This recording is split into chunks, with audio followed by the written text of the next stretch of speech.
The South China Sea holds secrets beneath its waves that are reshaping the future of Asia and the world.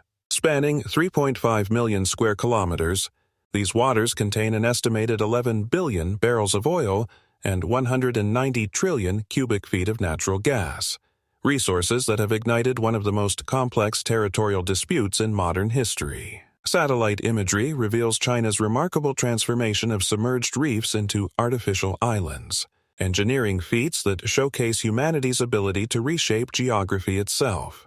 Since 2013, over 3,200 acres of new land have emerged from the sea, supporting military installations, airstrips, and ports. This technological achievement, however, comes at a devastating cost to marine ecosystems that took millions of years to develop. Scientific studies document the destruction of coral reefs, with over 40% of the South China Sea's coral coverage already lost. These reefs, home to one-third of the world's marine biodiversity, face unprecedented pressure from both construction and increased maritime traffic.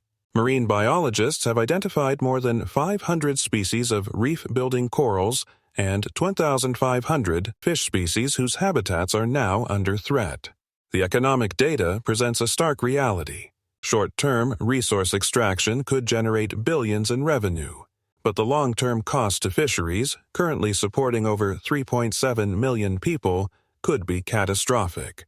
Annual fishing revenue exceeds $100 billion, sustaining communities across multiple nations who have traditionally relied on these waters for generations. Historical records dating back to ancient times show complex patterns of maritime use and territorial claims. Chinese nautical maps from the Han Dynasty overlap with Vietnamese historical documents and Filipino traditional fishing grounds, creating a web of competing historical narratives. Modern international law, particularly the United Nations Convention on the Law of the Sea, UNCLOS, attempts to bring order to these overlapping claims, but enforcement remains challenging. Environmental monitoring stations record accelerating changes in water quality and marine ecosystem health. Acoustic surveys reveal declining fish populations, while chemical analysis shows increasing levels of pollutants from industrial activities. The data suggests a tipping point approaching, a moment when the damage to marine ecosystems becomes irreversible. Recent diplomatic exchanges highlight the growing tension between immediate economic benefits and long-term environmental stability.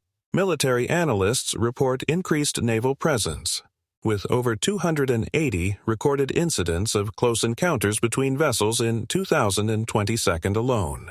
The technology driving artificial island construction continues to advance, but satellite imagery shows expanding dead zones in surrounding waters. Scientific projections indicate that without immediate intervention, up to 70% of the region's marine biodiversity could be lost by 2045. Economic models suggest that sustainable management could generate more value over time than rapid resource extraction, but this requires unprecedented international cooperation.